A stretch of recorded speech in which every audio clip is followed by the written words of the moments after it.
Ladies and gentlemen, good evening. Thank you for joining another live stream. Our guest today is Rebecca Witherspoon. How are you, Rebecca? I'm doing awesome. Hello there. All right.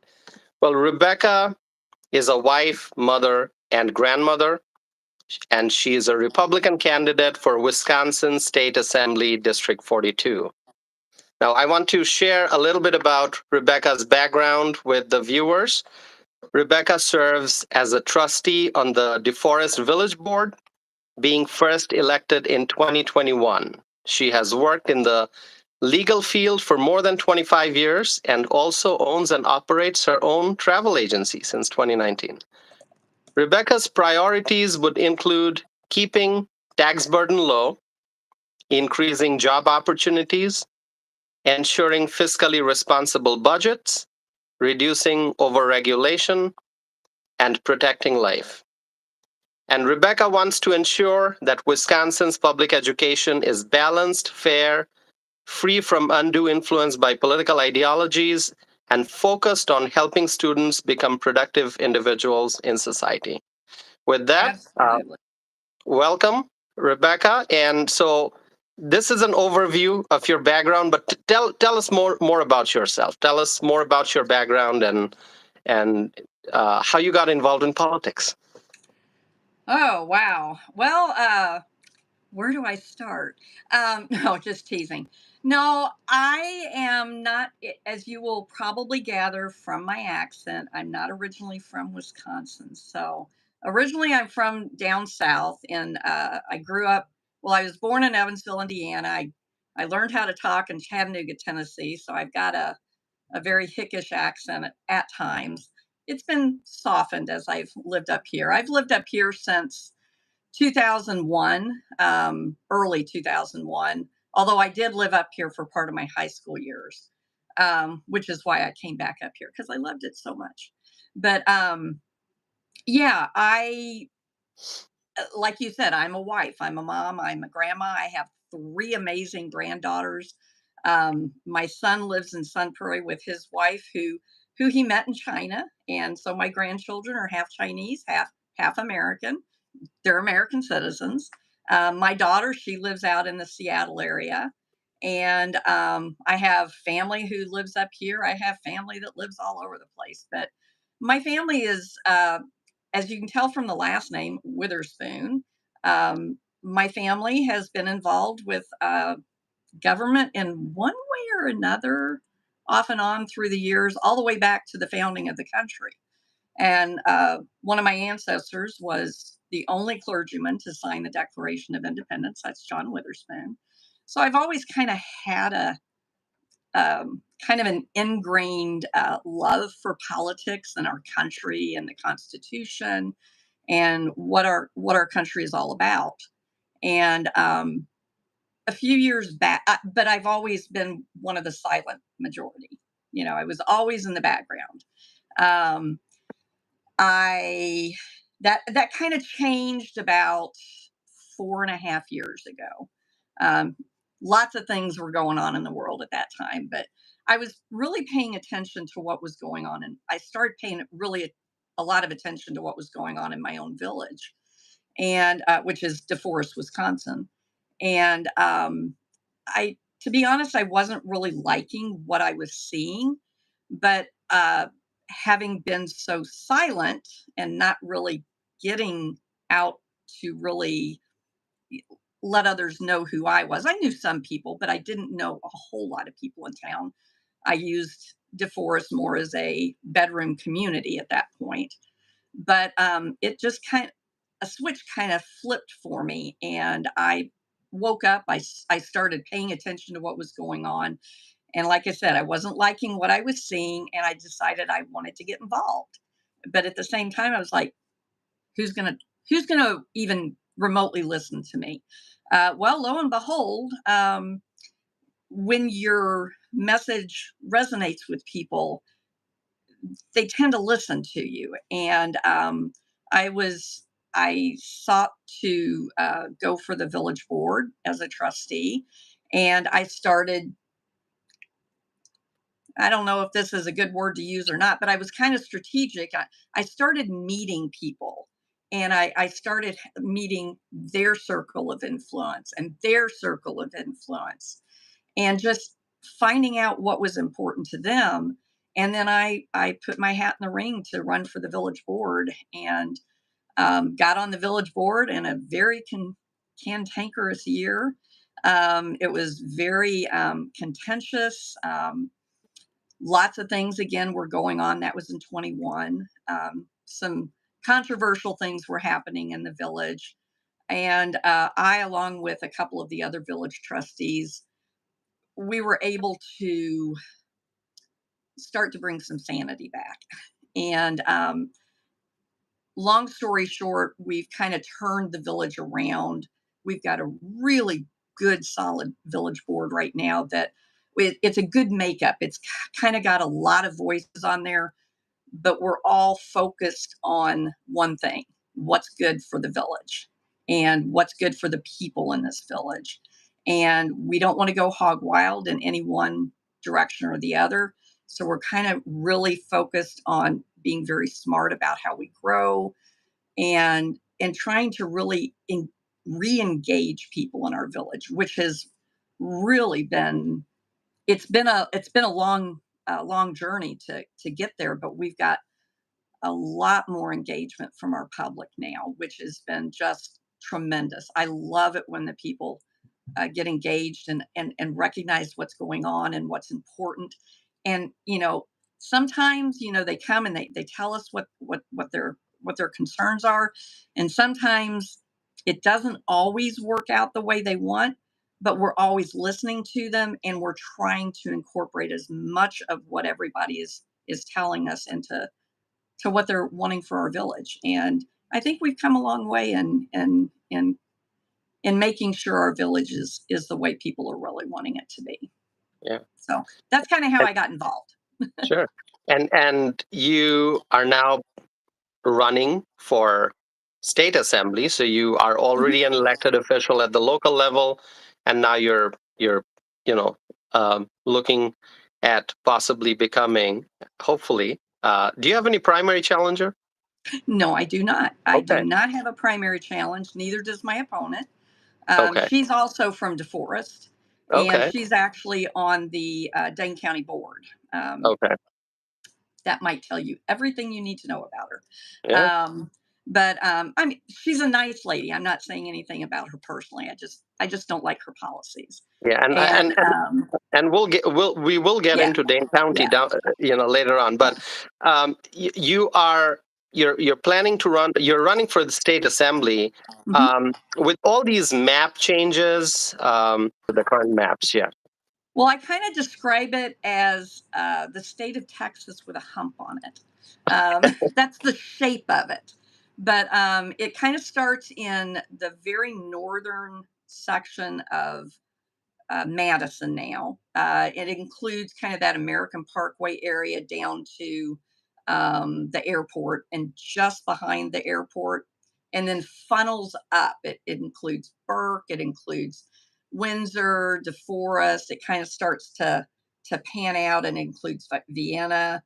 Doesn't include Dane, Wisconsin, Okay. but it does.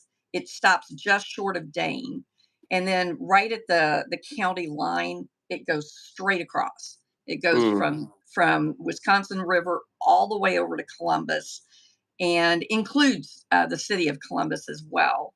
And then it goes all the way up. It does not include Portage and Partyville, but it does include Poinette, Decorah. It also, my map is not very good right now, but it it includes everything in between there. And then there's a little hump to the east of Portage where it goes up, over, and back down, and then goes back down to the Columbus area. so So this is it's the a port. big area. Oh, It's I would say that predominantly it's Columbia County, but there's a okay. good chunk of a good little chunk of Madison. Okay. So you've got mostly Columbia, but then Dane also. Hmm. Eastern And Dane. just a little chunk Yeah. of Dodge with with Columbus. So these are the two counties, right? You don't have any Jefferson. Okay. No, nothing like Okay. that. And so this is the 42nd Assembly Correct. District. Um, Tell me more about the campaign you're running. Just tell us about your campaign, because you've got Columbia County and Dane County. And for anyone who's watching who's not from Wisconsin, Dane County is heavily, heavily blue, Democratic. Mhm. Um, so what kind of what kind of a campaign you're running? What has been your experience so far? Just share a little bit about that. I would say I've had really good reception. I'm still trying to kind of get into the Madison area. I'm working on that right now. But uh, in Columbia County, I've had tremendously good reception from one side to the other and up and down. In Dane County, I've got some really good support in the Vienna area, the Arlington Mhm. leads down. DeForest, obviously, I've got really good support. Windsor, I've got a lot of really good support, and then I kind of am. They might not like it when I say this, but I'm kind of including Burke a little bit into that Madison area, just Okay. because they kind of butt up next to each other. But I'm starting to make a little bit of inroads in there also. So there's been so much going on. So, I mean, there's a lot of people to connect with, but I've been connecting with a lot of people. Um, been participating in parades, just to get my name and my face out there, get just a little bit of information, connect with some people. Been knocked on some doors. I'm going to be doing a major pitch on that here in the coming weeks, and there's a lot of doors to knock, a lot of people to meet. But I would say for the most part, yeah, I would say the district overall probably leans left. But to be honest, everybody I've come in contact with rare exception, um, they're not so much looking at the party as they are the policies. And they're very, very concerned about certain issues. And that's where I come in, because I've been in a nonpartisan position. Everybody knew I when I went in to my as a village trustee that I was a conservative, but I really took the nonpartisan position very, very seriously. And to be perfectly honest, I really kind of tend to try to do the same thing with this. Even though I'm on a Republican ticket, I still very much am of the mindset that i- I'm not just going after Republican voters. I want to connect with as many people as I can, because there's a lot of people out there who are really hurting and they need solutions, and they don't care where those solutions are coming from, as long as they're common sense. They're solutions that will help them in their everyday life, and that's what I'm working on. Hopefully that answered your question. Yeah, it did. And so let's focus a little bit on Dane County. Dane County is where I live. This is where you live. Mhm. And we have so many friends in the Republican circle here in Dane County. And I think we all understand that it is a very challenging district, but we Mhm. have to continue to work to try to move the needle, to try to get more votes from Dane County. And you mentioned the issues. There are voters out there who care about the issues, and they're looking for the right person who can represent the district and can represent the county and can solve the problems. And so, um, looking at Dane County, what strategies do you have for winning votes in Dane County? How are you reaching those voters who are not necessarily, maybe they lean to the left, but they are looking for a problem solver, or maybe they don't lean to the left or the right, and they are just out there, they're looking for the best possible candidate. How are you reaching those voters? A variety of ways. One, I mean, obviously social media. I mean, you can reach some people that way. I don't rely on social media, but it's a place where I sometimes can connect with people I otherwise might not be able to. I Mhm. do tend to maybe stay away from next door, because next door tends to be a little bit not helpful at times. We'll just put it that way. Sometimes it can be, sometimes it's not helpful at all. But really, the best way to get connected with folks is literally just knocking on their door. Or when I meet somebody, it's like when I've been in the parades. Yes, I'm passing stuff out, but I'm making some connections. And every now and then you get somebody says, no, no, thank you, that's fine. And you just say thank you and you just keep on going on. But as I've knocked doors, I come across people who they're far right, they're center, they're far left, and they're everything in between. Okay. Um, I would say the vast majority of people that I come into contact with are more in the middle.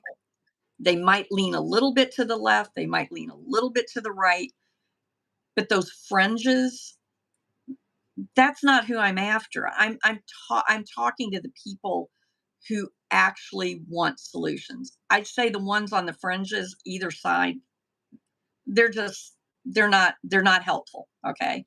The ones that are in the middle, which is the vast majority of people, they're looking for people who can actually represent them. They are so incredibly tired of of politicians who say one thing in one side of their mouth and they're doing something else the other side of their mouth. And one of the things that I personally can show them is, this is what I've done and this is what I'm hoping to do for you. I'm hoping to continue doing what I've been doing here at the local level, but at a larger, at a on a larger scale, so to speak. And I can show them what I've done. And a lot of people really appreciate that. And one of the things that people really, really appreciate is, believe it or not, when you knock on their door, even though you see a lot of these non-solicitation signs, I'm not selling any. Well, I guess I am in a way. I'm trying to sell myself in a way, but I'm not selling anything. So unless they specifically say no politicians, it's okay for me. Technically, it's okay for me to go ahead and knock on the door. I'll knock on the door.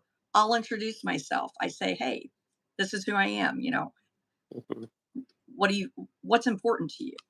And they really appreciate just having somebody hear them. Taking a few extra minutes to, just have a conversation. And not many politicians do that. So as you are knocking on doors, as you're going to parades, as you're, meeting people, and obviously as a local elected official, you are in touch with your constituents. So what are the top concerns you are hearing from the voters? Whew. Taxes, Taxes, inflation, right? security, especially border security, and just overall cost of living. I've heard, especially, I would say probably one of the number one things is taxes and inflation. Uh, Top two, sorry, not number one. But those two items are probably resoundingly the top. Um, there's some other peripheral.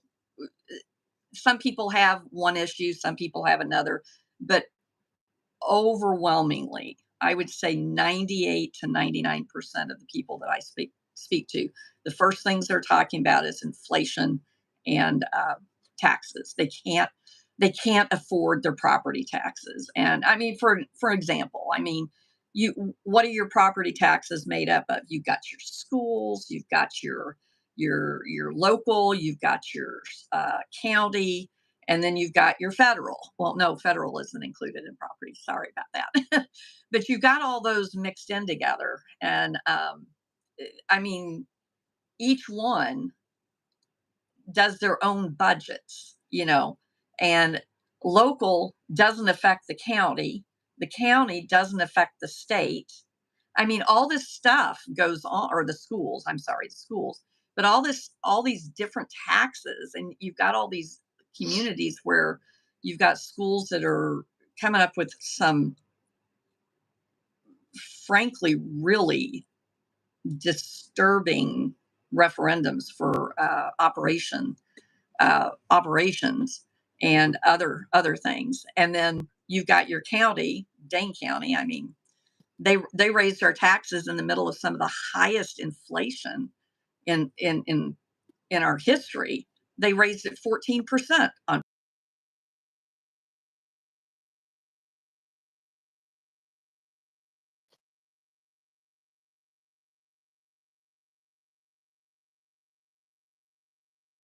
Or this year, I think it might have been a 2%.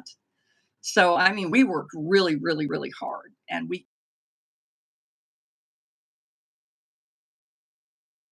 tend to call it fluff, but that's not really what it is. It's things that you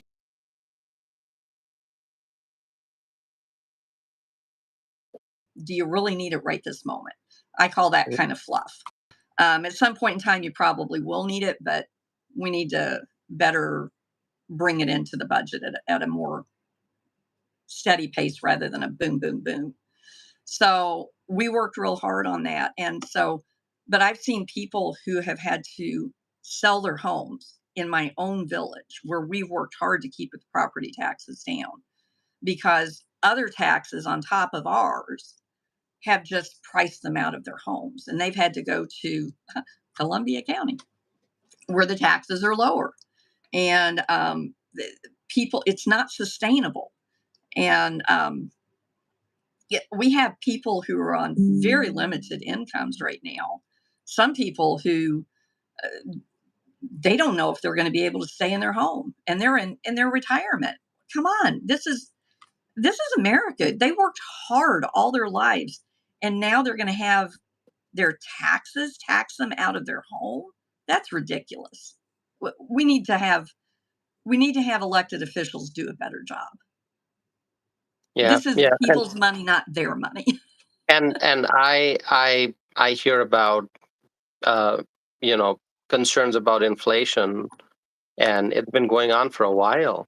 I mean, it's Yeah. been years now. You know, in 2021, people were talking about it, and some thought that it's going to go away. Everything will be normal. No, 2022 came, 2023. Now we're in 2024, in the second half of 2024, and it's still a problem. And Right. senior citizens, I know, they're suffering a lot because they are on fixed incomes. Yeah. Yeah. Well, one of the things that I keep hearing, in the news, if you can call it news anymore, it's opinion pieces anymore, is, oh, well, inflation is down. No, the rate of the increase of the inflation is decreased, but inflation is still rising. And people don't seem to grasp that. All they think, well, it's no longer 9%. It's only, what is it right now? Like 3.5%, 4%? I I, forget what it is I right have off the to. top. I'd I have know to it's look a that lot. up. I Yeah, just. it's still a lot. So here's the thing. Yeah. They're wondering why the prices of food and all is still going up. It's because inflation is still rising. Hmm. It's just not as fast. That's the only difference. Yeah. And getting that message to people, you've got two different viewpoints going at them. One is saying, "Oh, inflation is down," and the other is saying, "No, the rate of the increase is just not as fast." That's the only difference, and they're still being affected by this inflation. And I know I am. And there's things I don't buy anymore right now because I can't afford it. And I used to buy those things all the time, and I just don't do it anymore because I can't. I mean, it's kind of irresponsible. To be honest, they probably weren't all that great for me anyway, but that's beside the point.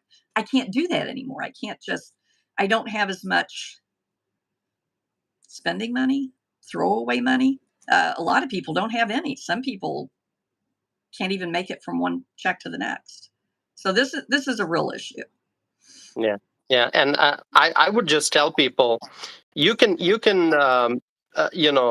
listen to the economist and the statistics and all that. I mean, it's important, but most importantly, when you're grocery shopping, you just look at the price tags. That will tell you if inflation is going down or it's going up or where it's Mhm. at. That's Right? At the exactly end of the right. day, it's about the gas price and the price of food and so many other things, right? Right. And so if people vote for you and if you are elected to Wisconsin State Assembly, I'm assuming that you will fight to lower taxes. Absolutely. That's So one of my main priorities. what would be some of the steps? So that's my question. Like, tell us your plan. Well, one, I'd have to, excuse me, I'd have to make sure that I understand the process, how things are done. That one thing you can say about both me and my opponent is we both have to learn the process. Okay, what can actually happen versus what would you like to happen? And I mean, you're working with a lot of people from both sides of the aisle, some that will work with each other, some that won't.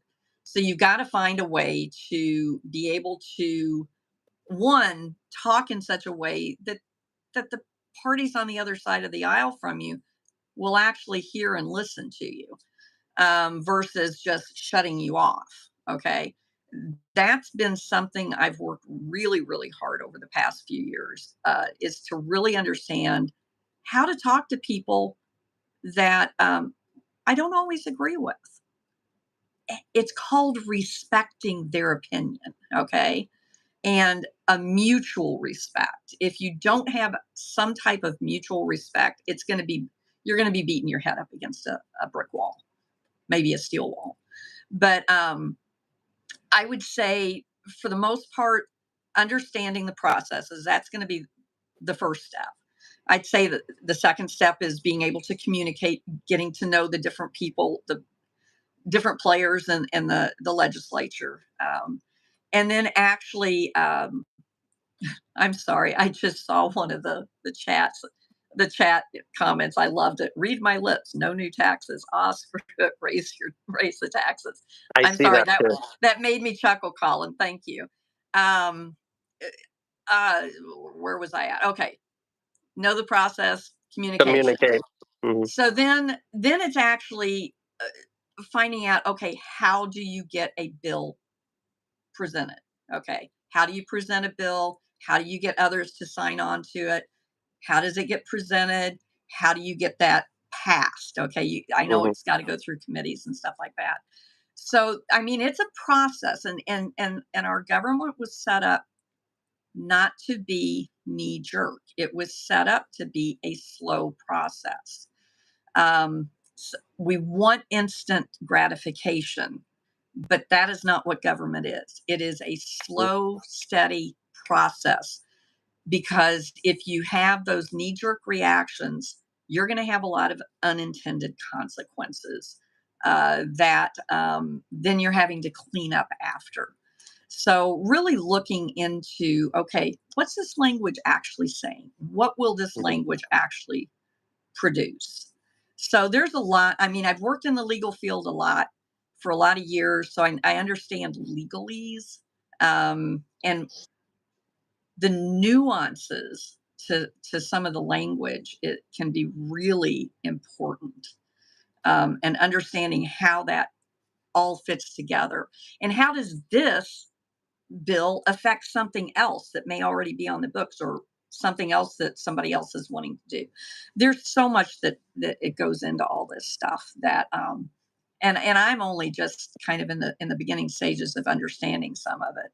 But I hope this is answering your question. Sure. Yes, and Okay. it is a very valid point that once you're elected, you have to learn the process, and it takes time. It's Mhm. and like you said, uh, this policy making, it is a slow process by design, so that government's not making those sudden decisions, sudden reactions, because people will have to think, people will have to carefully understand what this bill is going to do, and obviously listening to the constituents and listening to your colleagues, it's all important. So thanks for mentioning all that.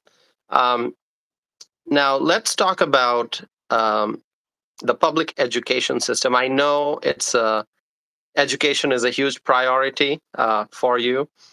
So one of your priorities, as you stated in your bio is to ensure a balanced and fair public education system. So please tell us more about what you would do or what you wish to do to accomplish that. Well, again, part of it is being able to communicate.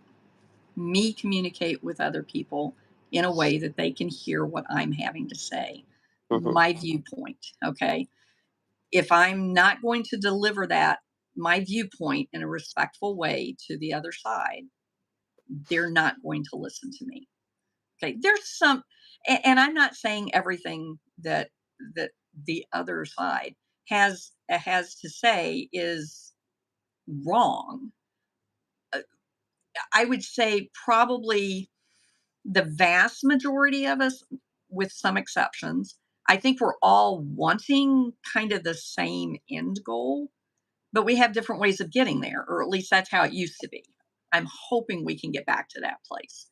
Um, I think there are some people that want a different goal than the vast majority of people in the country, or in the state, or in this county, or even in one school district. Um, I want to get back to, okay, we got religion out of school years ago. Okay, when I was still in when I was growing up, they took prayer out of the school. Okay, fine. Then, but then, okay, and they made it very difficult, and for anybody to even express anything of faith. Okay, but now it's as though, okay, you can't have that, but you can have all of this other stuff. You can have all this political ideology, all this, some of it very divisive. And if you don't, if you don't accept that, then you're labeled as some, well, I've been called a few names my own self because I've called out some inconsistencies, or I've called out some processes which I thought were not fair. And and as a result, I got called a few choice names, which is, skin off, it's water off my back. Um, but I want to see our schools actually teaching arithmetic, um, English, literature, writing, including cursive, um, uh, the sciences, arts, music, athletics. What are some of the other, the things that are History. Did yeah, did you? history. Oh yeah, civics. Right. Oh my gosh, we need civics back in our schools so bad. Our kids today, I don't know if you've ever seen some of these interviews on TV or on YouTube, where somebody will go around and they'll just start asking them, "Well, what's this day all about?" And they're like, you get like some really interesting answers to, what's the 4th of July all about? Well, what wars? What was that related? And some are, I mean, maybe one or two people might actually get, oh, the Revolutionary War, and and then you get some really. It's because kids aren't learning. They're not. They're not absorbing what they're being taught, or they're not being taught what they should be being taught. I'm not sure which it is. Maybe it's a combination.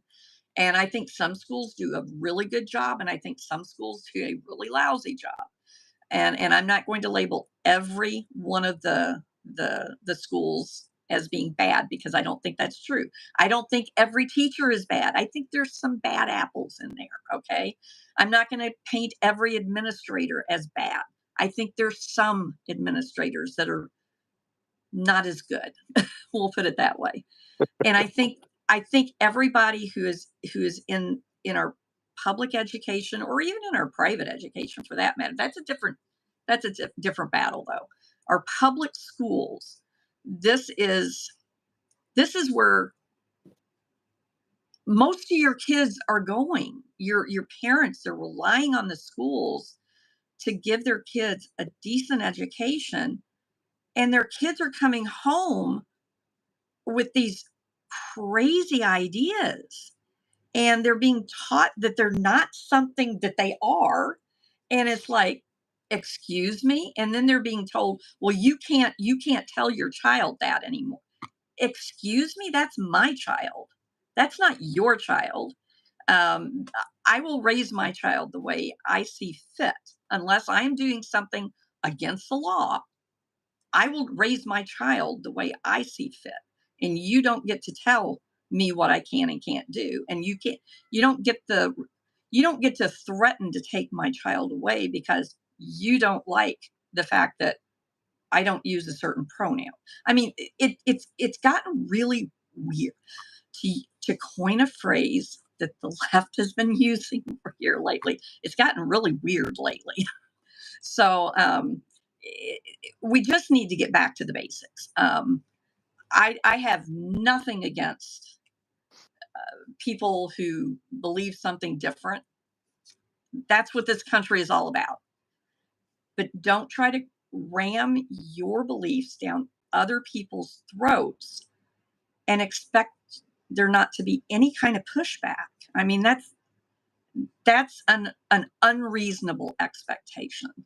You can push people pretty far, but you come to a point where people have had enough. And I think a lot of people, I think COVID woke a lot of people up because parents got to see inside the classroom in a way they never would have gotten otherwise. And parents are waking up and they're not happy. No, and the issue really is we see a growing government footprint on the lives of people, and and you see that in the classroom. And so the question is, how do we get parents to be more engaged? I think since COVID, we see more engagement. At least I'm not throwing any statistics or data Mhm. out there. Just from my observation, I feel like parents are now more involved in their kids' education, and paying attention to what kids are being taught in the classroom, and whether they are getting the education, whether they are learning the skills that they need to become productive individuals in society.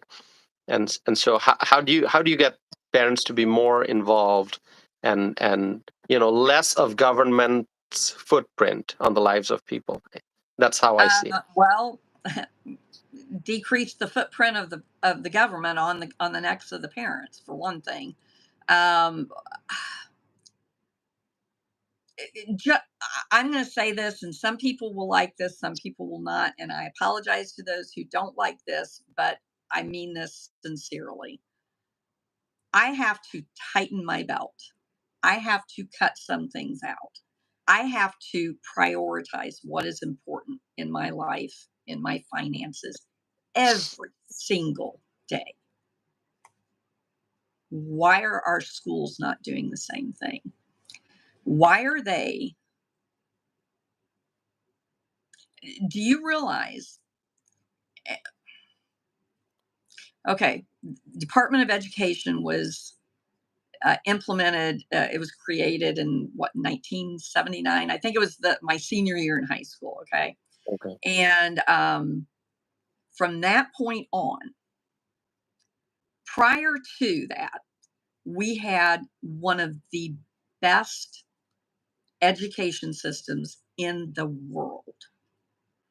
Since 1979, it was a roller coaster, but we have been going down, down, down. What are we, like 49th now?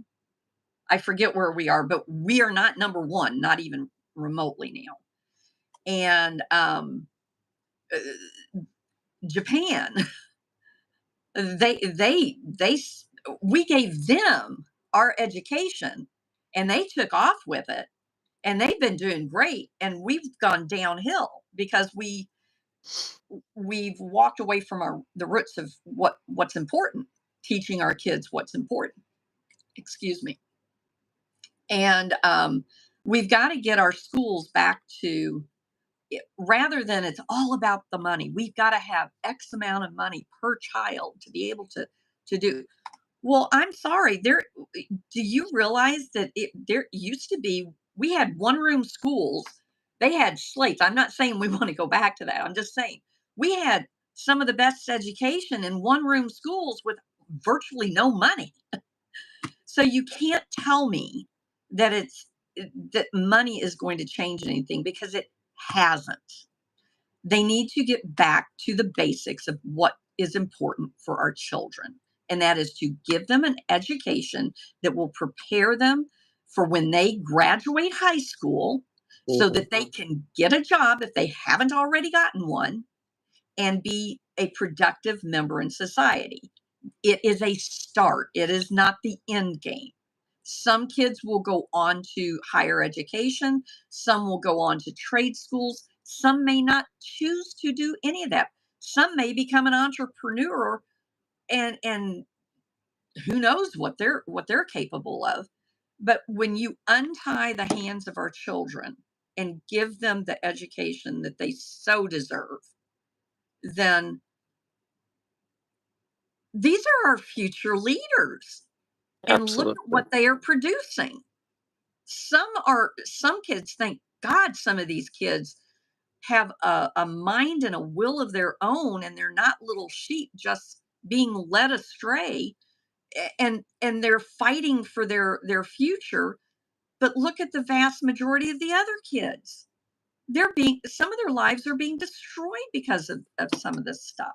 And that's wrong. Our education system should be doing everything it can to help these kids succeed.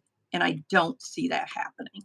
Yeah. I don't know if that answers your question, but I sure hope it did. Yeah. And actually, that brings me to my next question. One of the top concerns that employers have is that there are not enough workers. Now we're talking about the labor force. They can't find the workers that they need. So, if elected, how would you address this issue? And it's connected to education too. So, Mhm. a Yeah. nice transition. Yeah. Well, there's a lot of things we can do. There's apprenticeships. We used to have apprenticeships in this country. Even when I was in high school, they still had Mhm. apprenticeships. I don't know that they have them so much anymore because of labor laws, and just all kinds of stuff. I mean, Yeah. there's so many regulations. Um, there's millions of regulations. Nobody understands what they can and can't do anymore. You go about trying to do something for our kids, and you're stopped. Oh, you can't do that. That's no, no, no, no, no. You can't do that. And we need apprenticeships. I would say from junior year on. I think work study programs are a phenomenal way to get kids into the workforce, not overwork them, but get them some some work experience in different trades. Let them try some of these different trades that they might not otherwise be able to. Now that Mhm. takes employers who are willing to do that also. But part of the reason why a lot of employers won't do that nowadays is, oh, back to the regulations again. Yeah. Okay. Child labor and all this other stuff. Okay. And again, I'm not saying we need to work our kids to death, but we need to give them the tools that they need to be able to succeed, so that when the time comes that they are going out to look for a job, they're prepared and they're ready to get a job. Do you know my first official job was, besides babysitting or ironing or something like that, was, or cleaning a house, was actually, McDonald's. I was not too good to work for McDonald's, okay? And back then, we didn't have the kind of pay we do nowadays, okay? What they're doing, uh, the McDonald's places now, their demand. I need to be a little careful in how I say this, and I hope I don't completely flub up what I'm trying to say. Used to, the jobs, and I'm using McDonald's only as an example, okay? I'm not trying to bash McDonald's or say something, whatever. But a job like McDonald's was an entry level job. It was for kids who wanted some extra money or a paper route or whatever. We don't really have those too much anymore. But they would get some job experience. They would have some money. They might even work their way up into a management position eventually if they so desired and worked hard enough for it. They learned really good skills that they could take to another job, okay, if they wanted to. But they weren't there for a living wage, okay? Now, all I hear is all these types of jobs, you have to give them a living wage. Well, I'm sorry, this is a high school student who's being supported by their parents. This is not a type of a position that should require 15 to 20 or $30, whatever the demand is now. Yeah, a decent wage. I'm not saying they shouldn't be paid what they're working, but this is an entry level type of position. And so we need more jobs like that. But again, overregulation is an incredibly big thing. We're overregulating businesses that could be beneficial to our younger people in getting into the workforce, but because of the overregulation, they can't even afford to do that. Mhm. So, I mean, there, and this is in a lot of different industries. I was just using that one as an example, Right, but right. we got to attack the overregulation. Yeah, you're right. I mean, regulations to some extent are important and needed, but when Absolutely. you have too many regulations, the problem that we are discussing, that can slow things down and that can Mhm. create all kinds of red tape and barriers that then create more problems. So, yeah, that's one of your priorities is to reduce overregulation. Absolutely. Yeah, all right. So, I this is one of the, so one of the things, I'm going to say it. One of the policies the previous administration had, which I really appreciated, was for pre- every, previous administration meanings as here in in the the federal, the federal. president, Okay, previous president had, okay. was for every regulation that they wanted to implement, they had to get rid of, what was it, two? I I think think it was something like that. it was I something like that. And I now was I have like, to go back and look at it. by golly, I love that. We have so many regulations. Nobody knows what they all are. You have to have a team just to be able to figure out one little part of the law or regulations. So anyway, just an aside. I'm sorry. Yeah, no, I think it does say. I'm looking it up now. I think it does say for yeah, cut two regulations for every Yeah. new regulation imposed. I think Yeah. that was the language. Yeah. All right. Now we're going to talk about another very important issue. Healthcare, Mhm. massive industry, massive spending. Healthcare is also one of the top issues that Wisconsin voters are paying attention to because we see that costs are rising and healthcare workforce continues to be an issue. For example, there continues to be a shortage of nurses. And then as baby boomers age, the demand for healthcare services will increase. So I know we can't solve all the problems at once, but I just want to ask you about your thoughts. Like, what steps would you take? What kind of policies would you support? And what actions do you think are necessary to help ensure that Wisconsinites are able to access high quality care, access high quality healthcare services at a cost that they can afford? That's a loaded question. Where do we Um, start, right? where do you start? That's right. So Yeah. I'm one of those people who I've worked most of my life. Well, most of my adult life, excuse me. Since I was 15 years old, I've had a job of some kind or Mhm. another.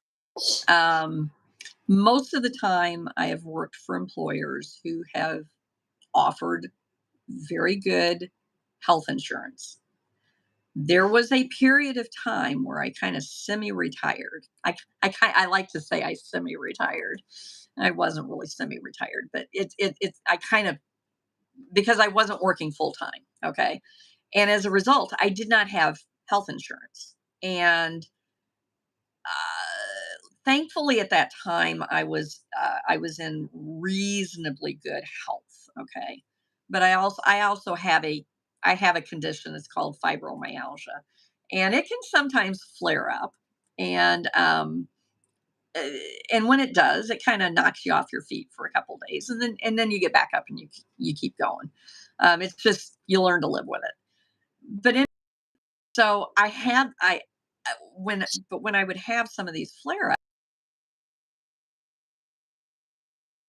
you got to go. Yeah, it was a real concern. Um, and I found ways, we'll put it that way, to be able to deal with it. There's actually some very good options out there for folks. You got your health insurance through an employer. You've got the Affordable Care Act, which I'm not the biggest fan of, primarily because it was completely misnamed. It's not affordable. Um, it did offer some coverage for folks that didn't have it before. I will grant it that. But I also know a lot of people who it very negatively impacted financially, where they had really good insurance. Oh, you can keep your doctor, and you can keep your health, and all of a sudden that was all taken away. They had to change doctors. They had to Mhm. go on the affordable care health, or I, for lack of a better term, on Obamacare. Okay, because that's the nickname for it. Um, and while they still had coverage, they weren't being covered the way they had been before, and where they had reasonably priced prescriptions. Now all of a sudden they were paying hundreds of dollars for the exact same prescription. So that's where I Mhm. say the Affordable Care Act was not affordable. Okay, it was misnamed. Plus, I mean, we were told, hey, we got to pass it to find out what's in it. Yeah. That's a whole nother story. But but you also have other types of things that are available. There's these co-ops, cooperatives, cooperative groups that you can become a part of. Now you need to do your due diligence, do your research, make sure it's the right one that will cover the types of things, conditions that you might need covered, and the types of medications that you might need covered. But there's those cooperatives that can save you money. But again, not necessarily always the best coverage. Then there's also trades.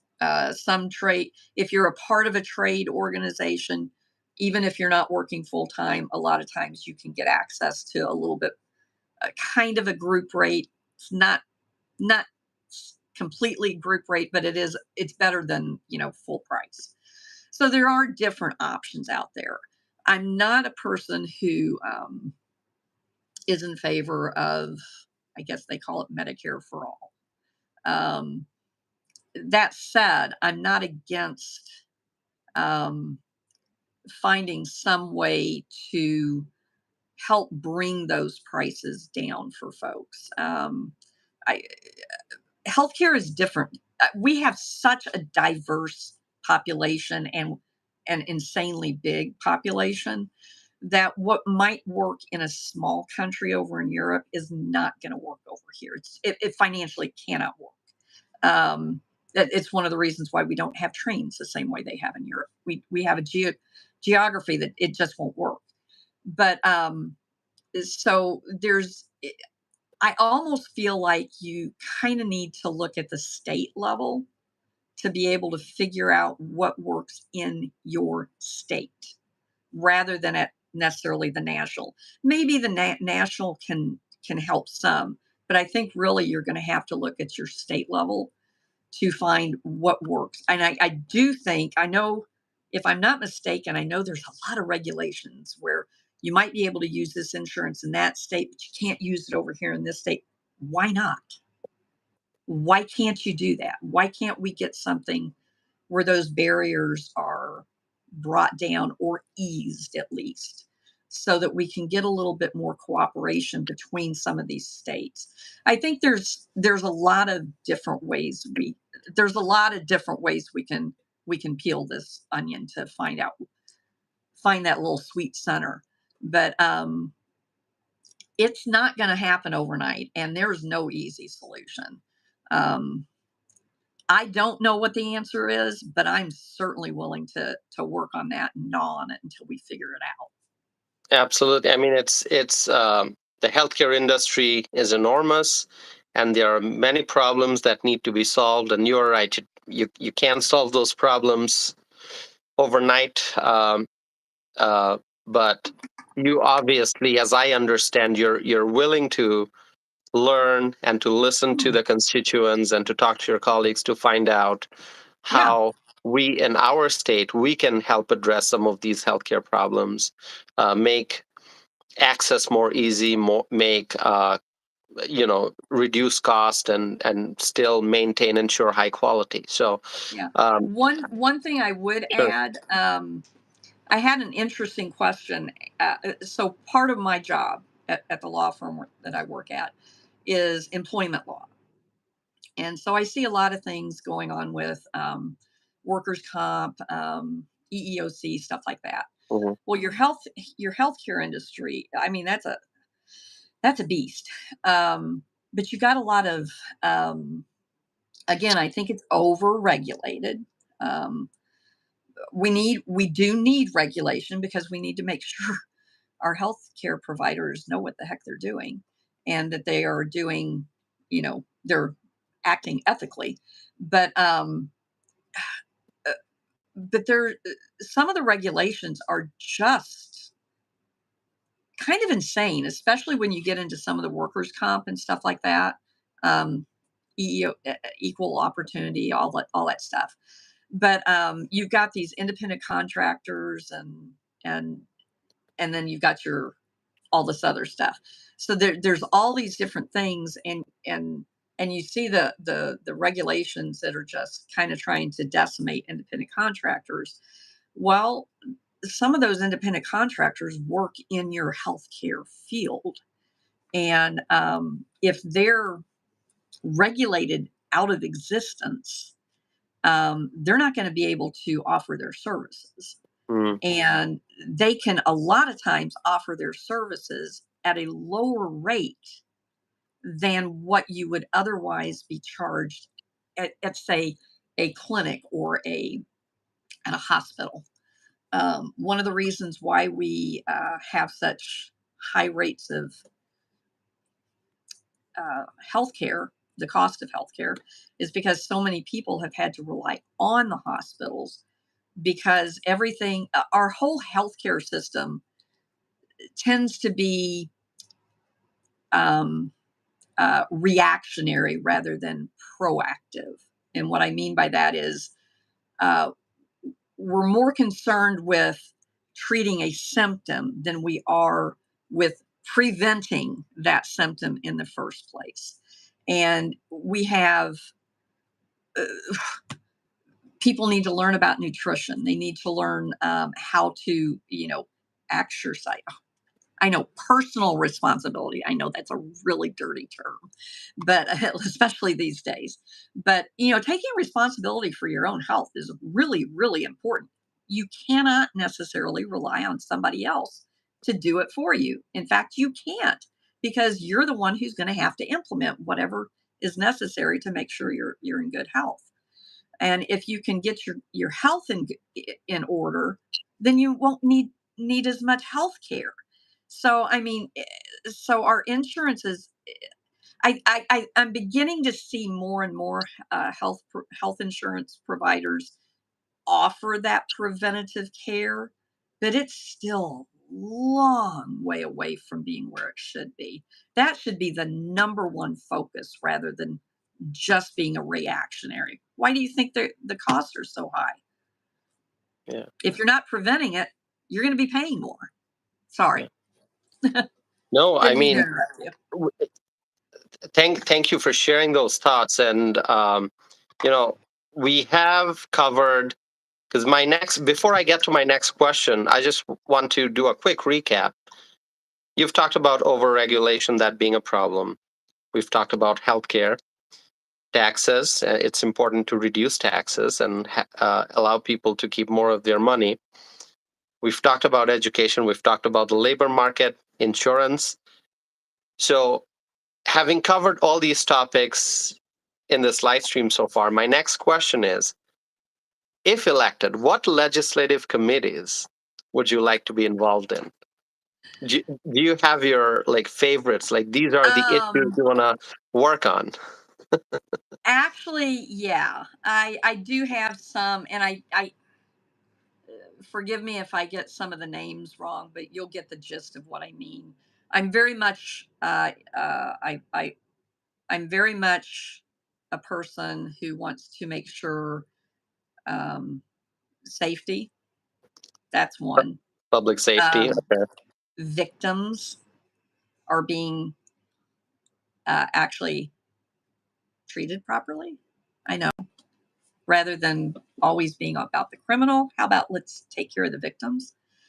Um, Having my family having been victimized in the past, I am very well acquainted with a system that does not always Hmm. take care of the victims. And I see that a lot nowadays, more so than even 20 plus years ago. So that's one thing. I'm very much I would love to be a part of the education committee. Again, I don't remember all the names of the different committees, but basically the things that we've talked about are the things I'm very much interested in. I want to be a part of um, reducing our regulations here in the state. Um, I can't do anything about the federal, but uh, if I'm elected to office, then I could um, at least somewhat impact what happens at the state level. You want to Um, make Wisconsin more competitive. Absolutely. Yeah. We need competition in this state. And the only way you're going to have competition is if you get our regulation under control, and it's definitely gone amok. So, Yeah. but keeping those taxes down, um, safety. I know there was one about sex trafficking, if I'm not mistaken. I think there's one about sex I trafficking that. I I think there's a speakers task force on human Yes, trafficking. I think yes, human yes. Okay. trafficking. Thank you. We have an issue with that here in our state that not everybody is aware of, and it needs to be dealt with.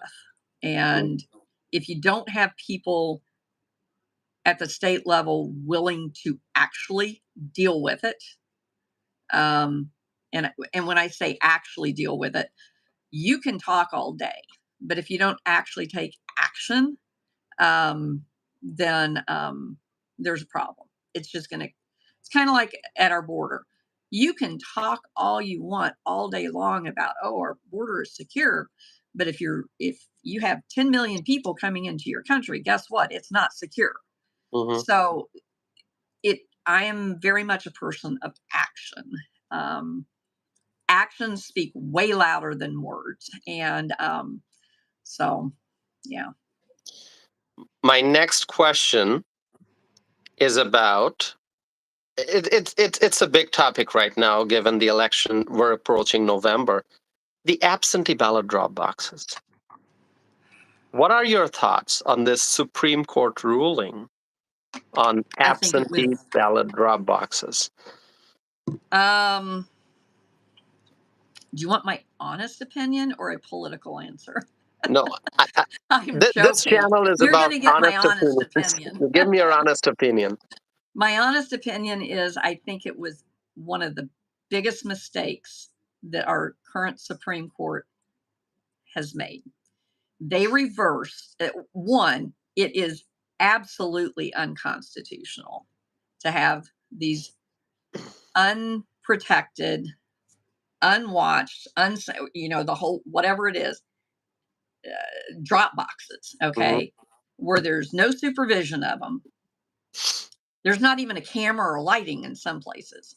Um, we ha- if you don't want to have people question the integrity of our elections, then you need to do what is required to ensure that our elections are secure. If they are not secure, then you have only yourself to blame when people question the results. Um, we, I'm sorry, this is really a tough. This is a tough issue. I am all about making sure everybody who is legally eligible to vote votes. Okay, has that opportunity to vote. Now, I can't force them to get out and vote, but I can certainly encourage them in any way, shape, and form that I possibly can, telling them the importance. Here's the issues. You know, here's where you can go to vote. We're giving them free IDs if needed to ensure that they can come and vote. They Everything is there for them to be able to vote, but when you start putting these boxes in places where there's no supervision, or you don't have certified supervisors. That's probably the better way of saying it. Because there were people that were at these boxes, we didn't know who the heck they were. And it's like all kinds of things were happening. I mean, we had people videotaping some of this stuff that was happening. And we can't have that. We had gotten it back to where it was reasonably secure, and now that's a political, a very partisan judge got elected running on something like that and the maps and other things, and they reversed it. Yeah, And it was not in favor of the people of this state. It was yeah, in favor of things that are not good. yeah, yeah. And here in Wisconsin, people are able to mail in their absentee ballot. People can Yes. vote early in person. People can vote in person on the day of the election. So why would you need absentee ballot drop boxes? It just does not make any sense to me. There's no reason for it. I in-person absentee all the time anymore. It's just convenient for me. Yeah. But there's so many good and secure ways of voting. I mean, we have how many weeks that you can go and vote? Hmm. It's a long time. It's not just one day anymore. No. So, I mean, I think we have bent over backwards trying to make sure that as many people can vote as is humanly possible, reasonably. Okay. And is it going to be perfect? No. But is it better than it has been in a long time? Absolutely. But why in the world would you make our election less secure? It makes no sense. Yeah. Yeah. Doesn't make any sense. Absentee ballot drop boxes. But I guess this is what happens when you have a liberal majority on the Supreme Court. Uh, yeah. Hopefully we can regain, um, you know, Some sanity. regain sanity and a conservative majority next year, 2025.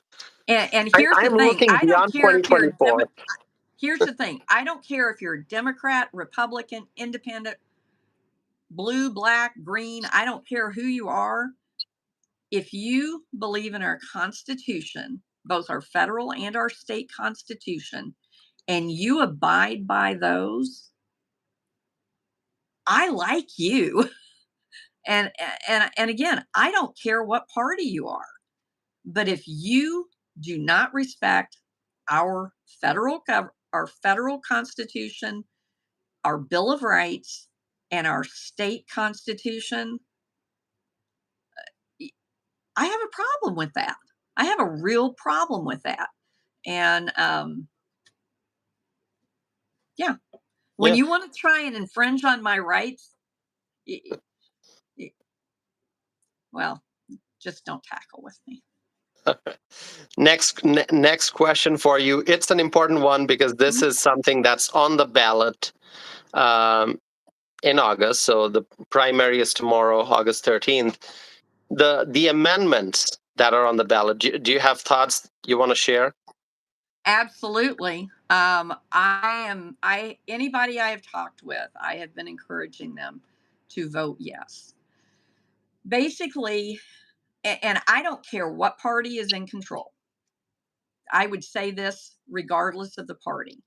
Um, when you have one person that has zero oversight or accountability with $6 billion that they can spend however in the heck they want, and it's not their money, it's my money, it's your money, it's everybody else's money, it's not their money, that's a problem. We have to have accountability and oversight. And our legislature, our state legislator, my understanding, if correct me if I'm wrong, I think you might know this if I misstate here. My understanding is nearly 100 years ago, our state legislature gave that up. They delegated that responsibility away. So what? They'll do fine. That was a different age. I'm sorry. That was the wrong thing to do. And our state legislature, one of the biggest duties it has is the purse. And Mm-hmm. if they cannot do their duty in overseeing how the people's money is being spent, then that is a problem.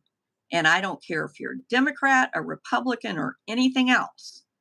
They need to do their duty. And part of that duty is overseeing how that money is spent, and in a bipartisan way. Okay. Because my understanding is it would be through a committee that includes both parties rather than just one person deciding, oh, I'm going to spend it on this, or oh, I'm going to spend it on that. And they don't have to account for it. I'm sorry. That's a real problem. Yeah. So vote yes. I encourage people to please vote yes on both of these amendments. Voting yes on the first question, which is, in other words, do you think the legislature should take part, or article to created to provide that the legislature may not delegate its sole power to determine how money shall be appropriated? If you vote yes, the legislature should take part in deciding how taxpayer dollars are spent. The legislator shouldn't give away the power of the purse to one governor, Mm-hmm. regardless of party. If you Mm-hmm. vote no, you're saying, oh, he can do whatever in the heck he wants. He or she. Doesn't matter. Let him do whatever he wants. That's wrong. The second question is of the Constitution be created to prohibit the governor from allocating any federal monies the governor accepts on behalf of the state without the approval of the legislature by joint resolution or as provided by the legislative rule. Voting yes would require that the legislature should approve spending federal money that is sent to Wisconsin. Okay. Voting no, again, governor can just do whatever he wants. I'm sorry. One person should not have that much power. I don't care who they are.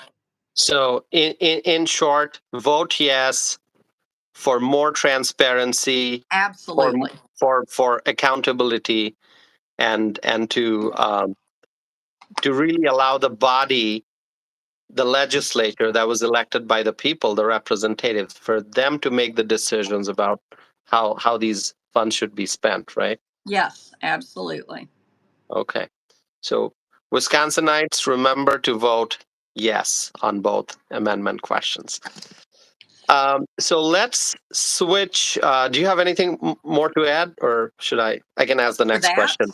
For that? Yeah, No, with go that. ahead. Okay. No, Okay. I can add what I want at the end. Yeah. So let's talk about the U.S. Senate race in Wisconsin. It's a major race. The Republicans at the federal level, we have the House, although the margin is so slim. So we have to grow that margin. But talking about the U.S. Senate, um, the Democrats are in control. If we win some Senate races, then the Republicans will regain the majority in the U.S. Senate. And for that, it's important to win the U.S. Senate race in Wisconsin. So, Yes. what are your thoughts about this Senate race? You've got the incumbent Democrat, Tammy Baldwin. You've got Republican businessman Eric Hovde. He's running. So, what are your thoughts about this Senate race? Well, you know, Tammy is my age, basically. Ms. Baldwin, excuse me, Senator Baldwin. Be respectful here, Rebecca. Um, she has done nothing good for our state. I can't even point to anything specific that she has authored, and maybe she has, and maybe I missed it, but I can't point to anything specific that she has been the author of. Um, However, she did do some pretty awful things as in relation to um, our military base here in the state, up in Toma.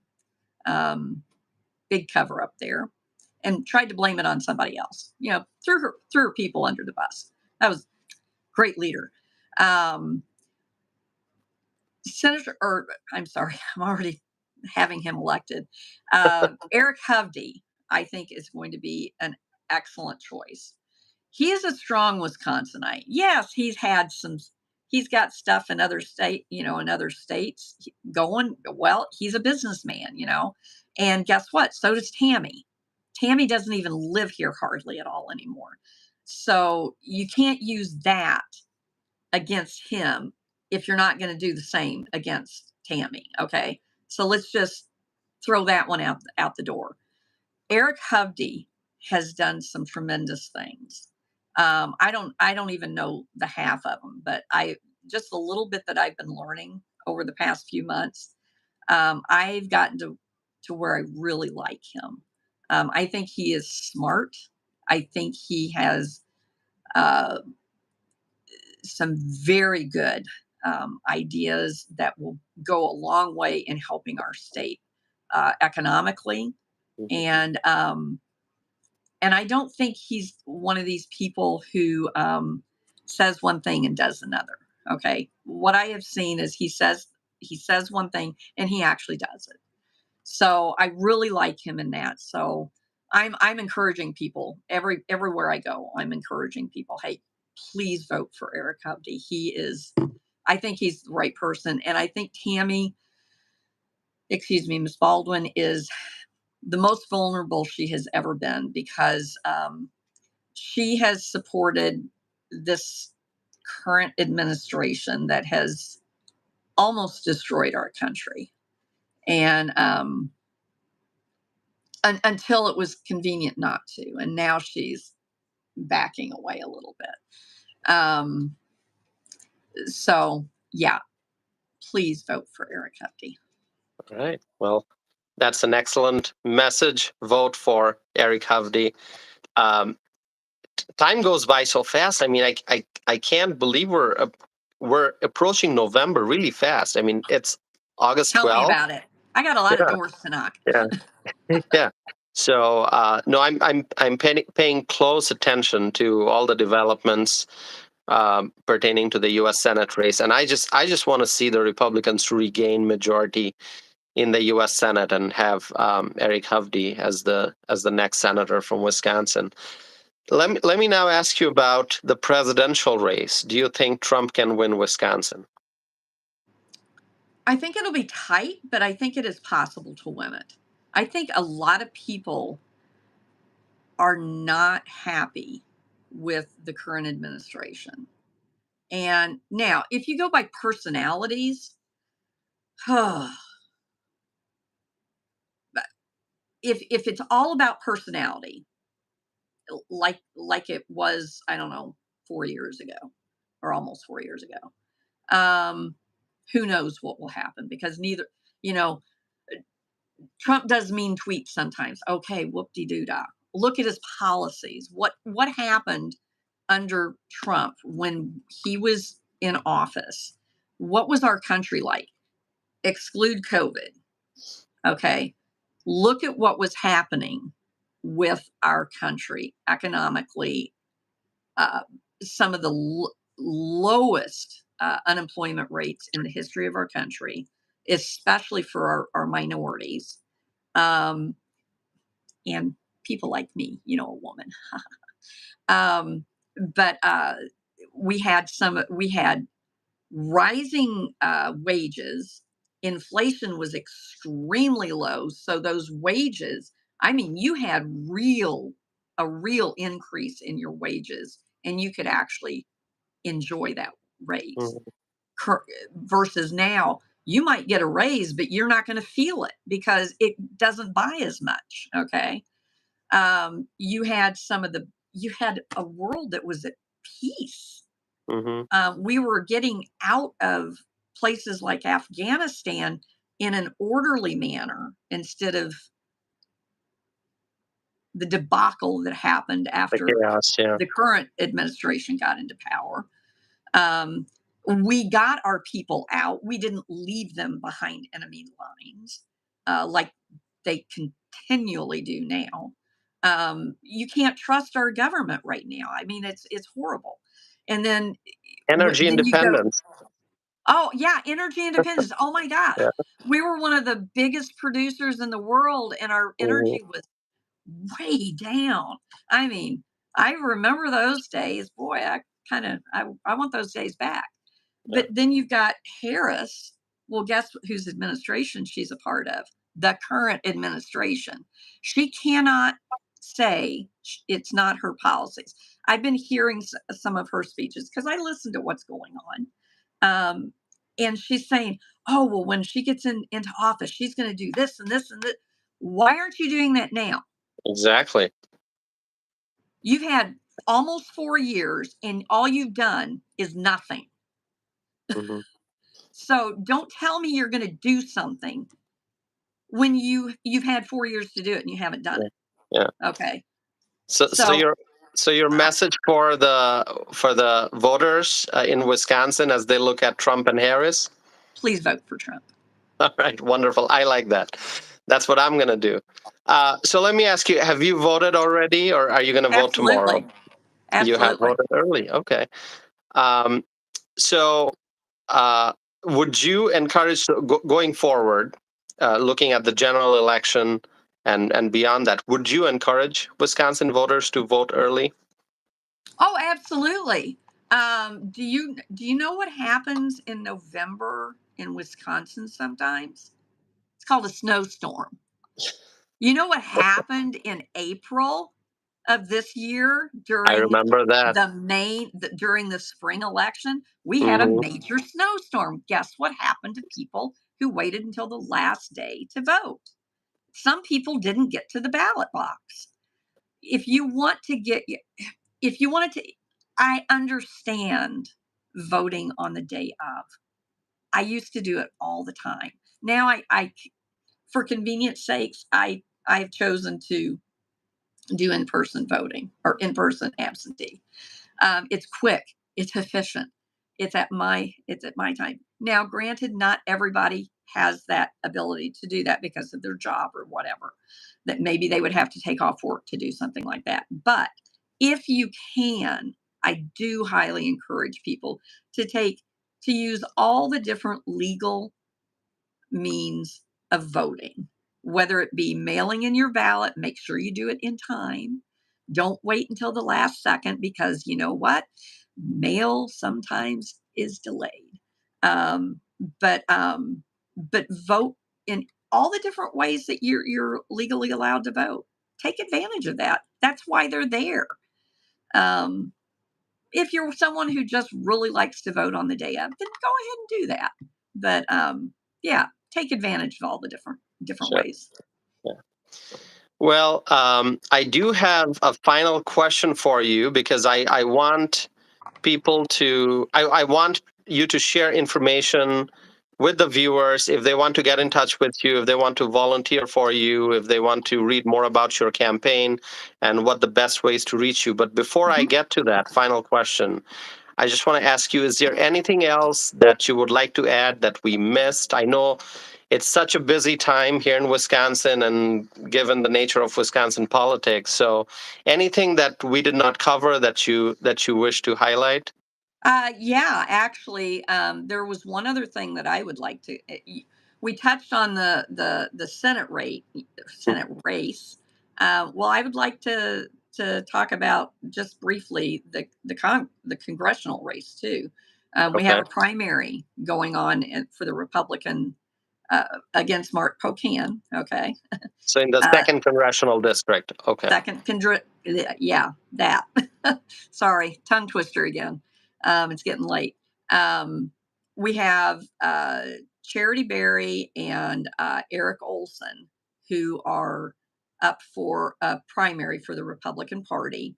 I personally have endorsed. I know them both. I know them both pretty well. I personally have endorsed Eric Olson. I think he is the right person at the right time. He is very, very strong candidate. He is smart. He is so incredibly smart. He runs a very, very clean campaign. Um, eh, he doesn't do the funny stuff that you sometimes see happen in primaries, which has been happening, but which I don't take kindly to. Um, he Please, if you have not already voted, please consider voting for Eric Olson, Erikolsen. I don't think you can go wrong voting for him.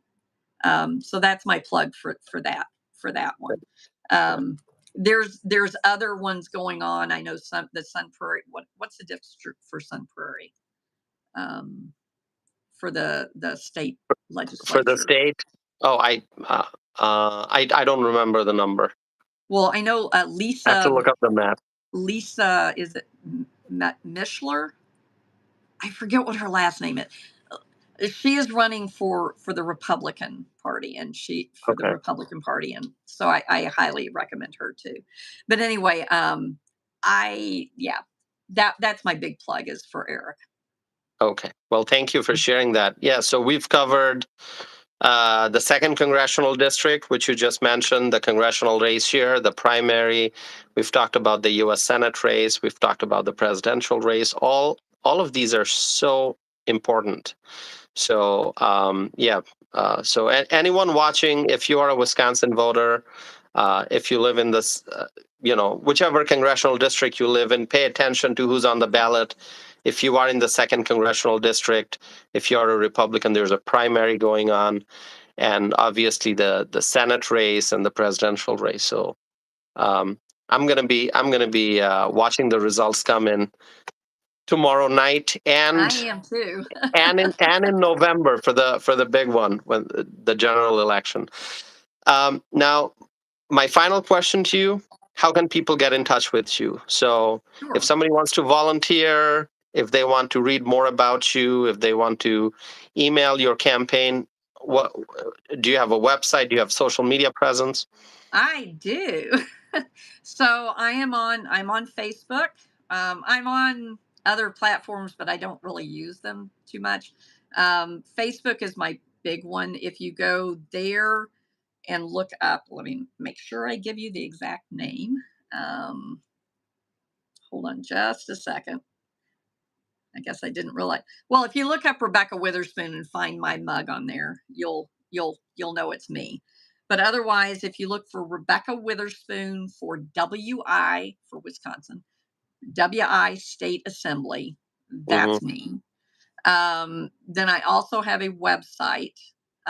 It's entitled votewitherspoon.com. So VOTEWITHER, S is in Sam, P is in Peter, OON, spoon like what you eat with.com. And then if they want to actually get in touch with me, they can either go to the website and click on the link there, or just email me. It's Rebecca@votewitherspoon.com. So Rebecca, REBECCA @votewitherspoon.com. By the way, I just want to say hi to Julie Helmer. I see her in the chat box below. Her husband is actually running for state assembly in a neighboring. So folks who up in the Sauk County area, he is an amazing candidate. You cannot go wrong if you're listening and you're from that area. Please vote for him. He's awesome. So sorry, had to Oh, plug him. I thank just you saw for him. highlighting that. I see Julie in the chat window too. We are so fortunate to have such excellent Republican candidates running. State legislature, Congress, U.S. Senate, we've got Eric Hovde, and obviously presidential, we've got Donald Trump for president. So it's going to be an exciting and interesting election season. Tomorrow, August 13th, is the primary day, so make sure you vote. And then we're going to gear up for the general, which is going to Yes, be an indeed. interesting one too. Yes, So, it is. yeah. Well, Rebecca, thank you so much. It's been wonderful chatting with you, It's and been awesome. You yeah, made this very easy. it's a conversation, so we've covered so many different topics, and I'll be paying attention to your race, and wish you all the very best. I keep telling people this is going to be one of the most important election. Uh, not only because what's at the top of the ticket, we've got the presidential, but also the control of the Senate. The Republicans have an opportunity to regain control of the U.S. Senate, by gaining majority. Hopefully, we increase the size of the majority in the House, and hopefully, we maintain our majority in the state assembly. We have to do that. So, thank you so very much for spending time here on this live stream and for sharing your thoughts and your views. Hopefully, the voters who are listening, they have a pretty good idea about your viewpoints and your policies. And if they want to get in touch with you, you've shared your website and your Facebook information. So, thank you once again. Thank I you. wish you all the very best, and we will talk again soon. All right. You have a great evening. Thank you so much. Talk to you Thank later. you. Yeah, Bye-bye. talk to you later. Bye-bye. Good night. How do I get off here now? Oh,